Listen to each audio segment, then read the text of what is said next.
Warning: the following story contains depictions of implied violence against pets. Dogman attacks home. From Cynotic. I'd like to start by saying I don't really know what I saw those years ago. These events happened sometime in the past, and memories can change. However, some aspects are clearer in my mind than others. I worry that my mind filled in the gaps of the events that happened those years ago. Nevertheless, this is the story of what happened during a winter of my youth. I lived in western Michigan, not too far from Lake Michigan, and in a deeply rural town. Fewer than 2,000 people reside in my hometown, and I lived some 20 minutes away from civilization. While there were few people, there were miles of rolling farmland and untamed forests that surrounded us, giving my father ample room to indulge his favorite hobby of hunting. I was never too interested in hunting myself. I felt it insulting to the majestic deer who lived on our property, and frankly unfair whenever guns were involved. This was just one of the many differences between my father and I. Still, he did his best to involve me in his hobbies. That's how, despite hours of protesting, I was dragged into the woods with him and up a tree after school. Wearing full camo and holding his rifle and binoculars, my father scanned the surrounding woods and fields for any sign of activity. I, on the other hand, was swaddled in a blanket and in a horribly uncomfortable lawn chair, not at all enjoying myself. While I loved the woods, and still do, I just wasn't interested in that evening's activities. I originally started scanning the path which we came from, wondering if I could see our home tucked past all those trees. "Son, stop squirming. Everything in the woods can hear you," my father said gruffly. I huffed in annoyance, but listened, opening my book, trying to get comfortable. It was later in the year, and the afternoon sun quickly turned to dusk. I'd lost track of time, and only began to pay attention to my surroundings when I was going to complain to my dad that it was becoming too dark to read. Looking up, I realized he had fallen asleep. I was first filled with annoyance that I'd been brought to these cold, dark woods for my father's entertainment, only to have him fall asleep on me. But then a sudden mischievous curiosity overtook me. Binoculars, a rifle, among other treasures, were in front of me.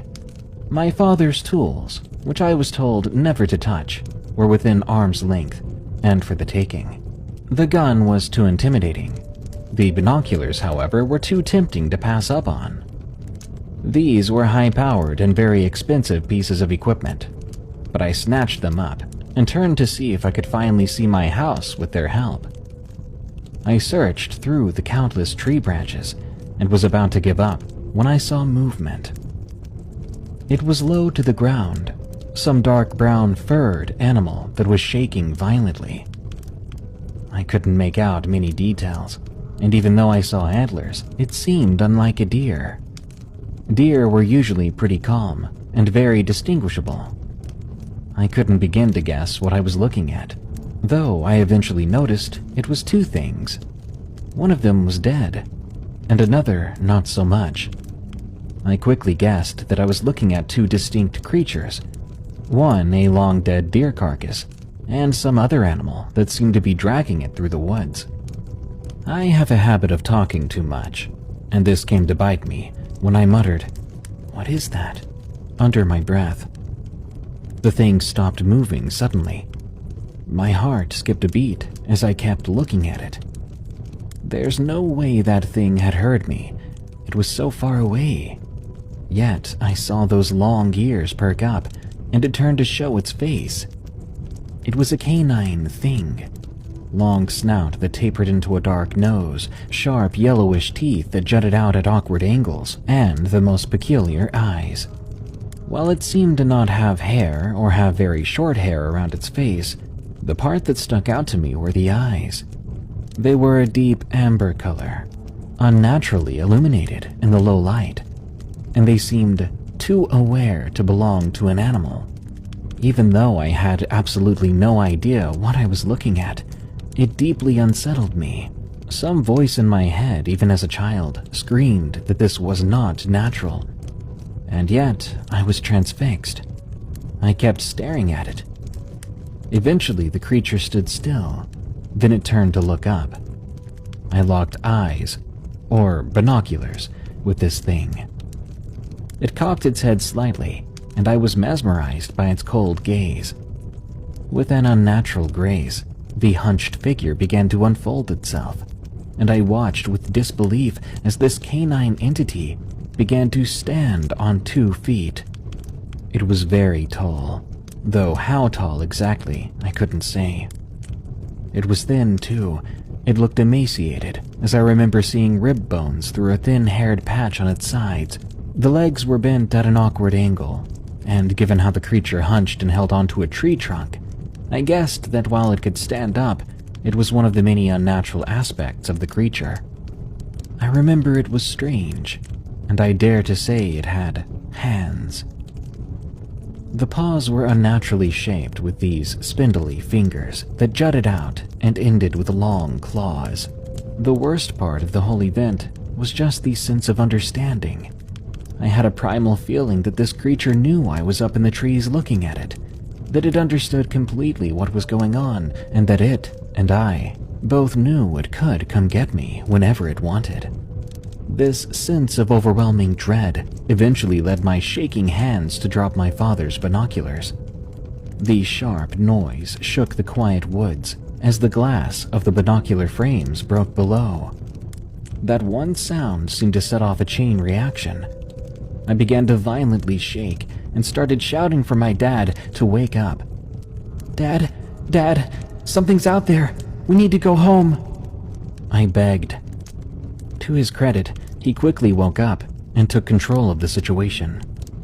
I explained what I saw and pointed to the general direction it was in. He reached for his binoculars, and I sheepishly motioned to the ground. "Sorry."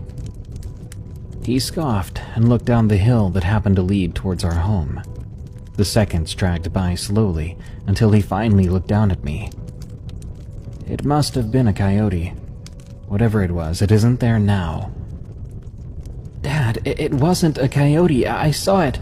"You spooked yourself and nothing more," he said, cutting me off. He looked around the surrounding woods and rubbed some of the sleep out of his eyes. "Look, it's been long enough. Let's head back. Mom must be worried sick." "Dad, what if it's still out there?" I demanded, stepping away from the trapdoor that led towards the exit and the dangerous woods. "Just stop. Nothing's going to hurt you. Besides, I'll keep you safe," he said, motioning to his rifle. "Now, let's get home." There was no more pleading I could do, so I begrudgingly gave in. He went down the ladder first, and I quickly followed.